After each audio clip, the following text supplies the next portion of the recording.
dernière semaine du premier mois de l'an 2026. Donc je profite souhaiter à toutes et à tous bonne et heureuse année 2026. Je vous souhaite à vous, à vos familles, à vos proches, beaucoup de santé pour cette année, beaucoup de chance dans tout ce que vous entreprenez, et beaucoup d'abnégation, beaucoup d'ardeur au travail. Et je sais que l'endurance, l'allure de ces 3 années passées n'est pas simple. Vous avez appris à travailler sous pression. La pression va continuer. Et tenez bon, attachez les ceintures. J'aime caricaturer avec les membres du gouvernement pour leur dire qu'en 2026, actuellement, c'est comme un avion qui est donc en bout de piste. Et nous allons mettre les pleins gaz pour atteindre en fin d'année ce que les pilotes appellent V1. Ce qui veut dire qu'il y aura encore plus de pression pour 2026. Et donc, tenez bon, attachez les ceintures. Je tiens aussi à vous féliciter pour tout ce qui a été fait durant 2025, mais surtout durant donc, ces 3 années. Et je pense que les résultats parlent d'eux-mêmes. Et c'est ce qu'il faut regarder dans le passé et s'armer de courage pour ce que nous devons faire pour le futur. Tout ce que nous avons eu à réaliser, je pense que nous devons ça au vaillant peuple qui a compris notre message, qui a compris le sens de la révolution. Parce que sans eux, les moyens mis à disposition de tout un chacun pour pouvoir y arriver, ça n'aurait pas été possible. L'essence même de la révolution, c'est de travailler pour le peuple. Et je pense que les exemples, il y en a beaucoup. Si vous prenez dans le domaine de l'agriculture, cette année, par la grâce de Dieu, nous avons fait une production record. Il y a des spéculations particulières que nous avons essayé d'introduire depuis ces 3 années. Comme je le dis, les esprits faibles, les petits esprits, ils pensent toujours que c'est impossible lorsqu'on veut initier de grandes choses. Mais il ne faut pas les écouter. Si on devait les écouter, on allait se décourager, on n'allait pas pouvoir se lancer. Parce qu'il y en a aussi qui sont là pour nous décourager dans tout ce que nous faisons. Lorsque vous décidez d'entreprendre quelque chose, ils vont être dans les railleries, les moqueries, pour vous amener à vous démotiver, à ne pas vous lancer. Et je pense que tout un chacun a surmonté cela. Parce que ce que je dis, ce n'est pas seulement au sommet de l'État, mais jusqu'aux citoyens au niveau du village, il y a un sursaut. Voilà, tout ce qu'on disait impossible de faire au Burkina Faso en matière d'agriculture, ça s'est fait aujourd'hui. Nous avons parlé du cacao, les gens ont crié sur tous les toits. Même certains réactionnaires à l'intérieur ici ont fait comprendre que non, ce n'est pas la priorité. Et pourtant, Dieu merci, nous avons de très bons maîtres chocolatiers. Et notre objectif n'est pas de produire pour vendre à l'extérieur, c'est de produire transformé pour nous ici et pour nos enfants.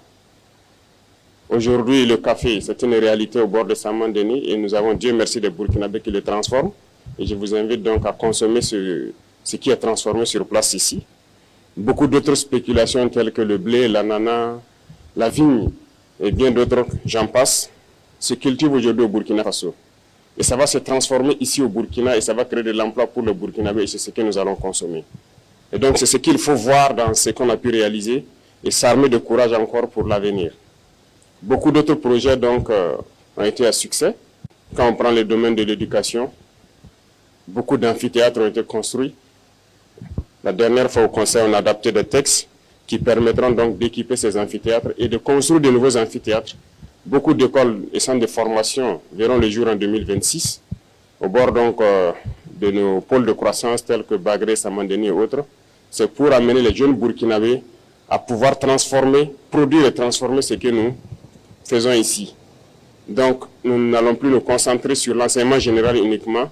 Nous avons parlé d'enseignement professionnel et technique et donc beaucoup de lycées modernes verront le jour en 2026.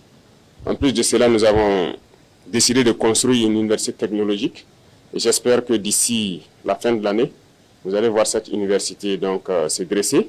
Les travaux ont déjà commencé et nous avons donné donc dit aux entreprises de tout faire pour être donc dans les délais pour que les rentrées prochaines, nous puissions accueillir des étudiants dans des domaines donc assez pointus de la technologie pour que nous nous mettons au diapason. Comme je l'ai dit, nous sommes très loin, nous sommes dans les années 1800. Et je pense qu'en 5 ans, au moins de 5 ans, nous pourrons faire un saut au moins de 100 ans pour nous retrouver dans les années 1950 au moins et continuer de travailler ainsi. Je le dis, ça peut faire rire, mais c'est la réalité.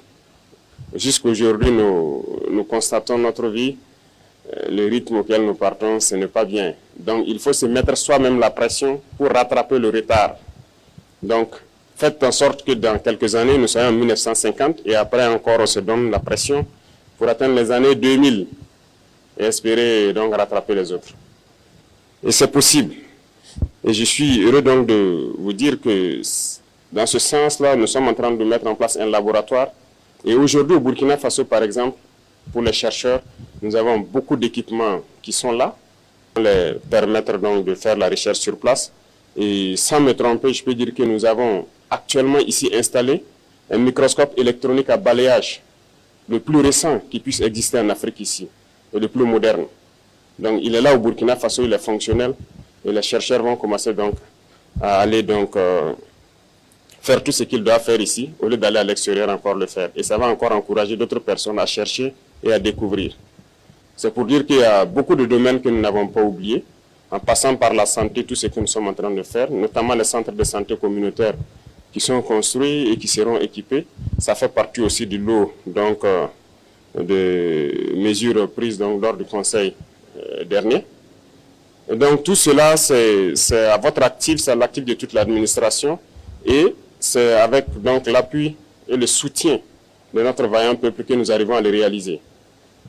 L'initiative Faso Merbo, qui est devenue une agence aujourd'hui, alors lorsque nous entamions l'autoroute, certains doutaient parce que c'est un projet qui est là depuis plus d'une décennie. Bien sûr, nous avons trouvé le projet et lorsque nous avons donc cherché à comprendre même le projet, c'était une autoroute de 2 fois 2 voies.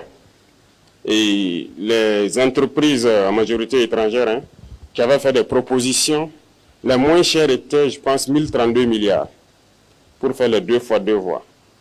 Et donc, on nous proposait de nous financer pour pouvoir le réaliser en 10 ans, pour les délais les plus courts.